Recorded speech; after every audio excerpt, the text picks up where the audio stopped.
తెలియజేస్తాం. అసెంబ్లీలో ఎమ్మెల్యేలందరినీ కూడా సస్పెండ్ చేశారు. ఇప్పుడు ఎమ్మెల్యేలను సస్పెండ్ చేసిండ్రు అంటే మాకు మైక్ ఇయ్యరు, వాళ్ళే మాట్లాడతారు. అందులో మా పార్టీ చేంజ్ అయిన వాళ్ళకు మైకులు ఇవ్వడం ఇది ఎక్కడ చరిత్ర లేదు. ఎక్కడైనా కూడా ఉంటే కాంగ్రెస్ పార్టీలో గెలిచిన వారికి మైక్ ఇవ్వాలి, కానీ మా పార్టీలోకి వెళ్ళిపోయే వాళ్ళ మైకులు ఇచ్చి వాళ్ళతోని మానం తిరిపించే ప్రయత్నం, ప్రజల పక్షాన నిలబడేటటువంటి టీఆర్ఎస్ పార్టీ మీద బండాలు వేయడం, మాట్లాడిన మీద నీ మీద సిబిఐకి ఇస్తామనడం, వాళ్ళ బండారం బయటపడుతుంది అని తెలిస్తే మీ మీద కూడా చేస్తాం పని అండి. మరి 2 ఏళ్ళకి ఎందుకేలే? ఇవాళ మేము మాట్లాడుతున్నాం కాబట్టి మా మీద చేస్తాం. మాట్లాడకపోతే రాయిగా అంటే ఇలా మేము మాట్లాడితే బిడ్డ మీ సంగతి చూస్తాం. నేను ఒకటే కాంగ్రెస్ పార్టీ డిమాండ్ చేస్తాను, కాంగ్రెస్ పార్టీ డిమాండ్ చేస్తా ఉన్నా, ఎట్టి పరిస్థితుల్లో కాంగ్రెస్ పార్టీ పరిపాలించిన రాష్ట్రము ఎన్ని సంవత్సరాల నుంచి మీరు ఈ తెలంగాణ రాష్ట్రాన్ని ఆంధ్రప్రదేశ్ నుంచి పరిపాలించారు అప్పటి నుంచి స్టార్ట్ చేయండి.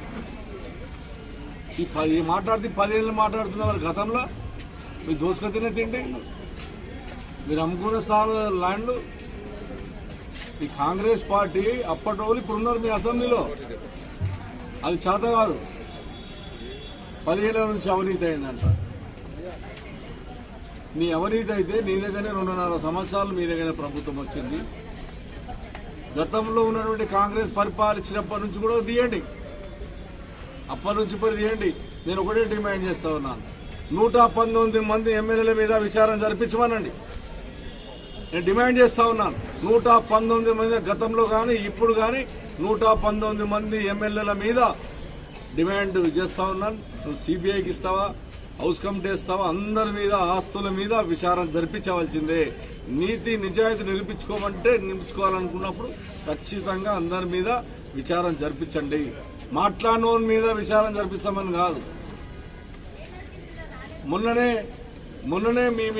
మా దగ్గరికి వెళ్ళిపోయిన ఎమ్మెల్యేలే ఇవాళ మాట్లాడిస్తూ ఉంటే, మా పార్టీలో గెలిచిన వాళ్ళతో మాట్లాడిస్తూ ఉంటే, డాక్టర్ అంబేద్కర్ గారు రాసినటువంటి రాజ్యాంగం ప్రకారము ఏం చెప్పిండు డాక్టర్ అంబేద్కర్? ఈ పార్టీకి అప్పట్లో దుక్కుమని చెప్పాడు, దుంకిపోయి మనం దిక్కుమని చెప్పాడు. ఇవన్నీ కూడా మాట్లాడేటప్పుడు మా టీఆర్ఎస్ పార్టీ సబ్బులే అని స్పీకర్ గారు ప్రకటించిన తర్వాత మా సీట్లో కూర్చోకుండా కాంగ్రెస్ సీట్లో కూర్చొని ఇలా మానం తినిపించే ప్రయత్నం అంటే ఇలా సస్పెండ్ చేశారు.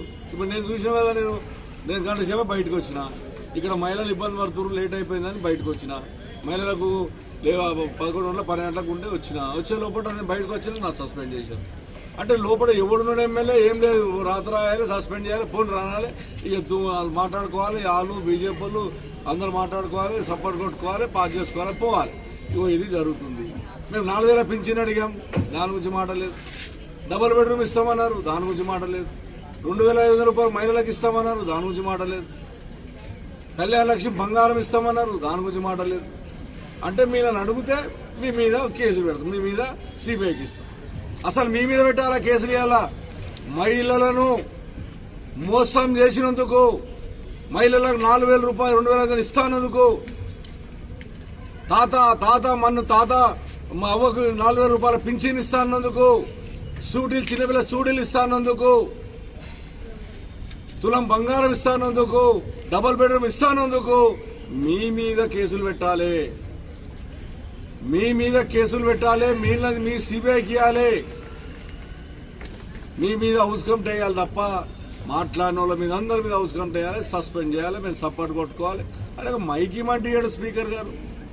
ఏంటది? మేము కూడా గెలిచాం, మీరు గెలిచిరు, మేము గెలిచినాం. మేము తక్కువేం గెలలేదు, 39 మందిని గెలిచాం. మీ 60 గెలిస్తే మేము 39 మంది గెలిచాం. ఏదో వీళ్ళకి 1 వీళ్ళకి వచ్చినట్టు, రాష్ట్ర ప్రజలకు బ్రహ్మరథం పట్టినట్టు. మన సర్పంచ్ ఎలక్షన్లో 40% ఓట్లు వచ్చినాయి మాకు. ఇవన్నీ కూడా బీజేపీ పార్టీ కాంగ్రెస్ పార్టీ ఆడుతున్నటువంటి డ్రామా. వీళ్ళిద్దరూ కలిసి రాష్ట్రాన్ని నాశనం చేస్తున్నారు. కేంద్రంలో వాళ్ళు ఉన్నారు, సెంటర్లో వీళ్ళు ఉన్నారు. మంచిగా మాట్లాడుకుంటారు. నువ్వు ఇంత మాట్లాడాలి, ఇట్లా మాట్లాడాలి, వచ్చి పక్క మాట్లాడుకుంటా ఎట్లా సస్పెండ్ చేసి ఇట్లా బయటికి వెళ్ళగొట్టాలని ప్రయత్నం చేస్తుంది తప్ప నేను ఒకటే డిమాండ్ చేస్తూ ఉన్నాను, ప్రజల పక్షాన నిలబడేటటువంటి పార్టీ టీఆర్ఎస్ పార్టీ. తెలంగాణ రాష్ట్రాన్ని తెచ్చింది ముఖ్యమంత్రి కేసీఆర్ గారు. తెలంగాణ రాష్ట్రాన్ని సాధించినటువంటి గొప్ప నాయకుడు కేసీఆర్ గారు. మీరు చెప్పినా ఒప్పుకున్నా ఒప్పుకోకున్నా ఎట్టి పరిస్థితుల్లో తెలంగాణ రాష్ట్రాన్ని బాగు చేయాలంటే మళ్ళీ కేసీఆర్ రావాల్సిందే, ఈ రాష్ట్రం బాగు చేయవలసిందే.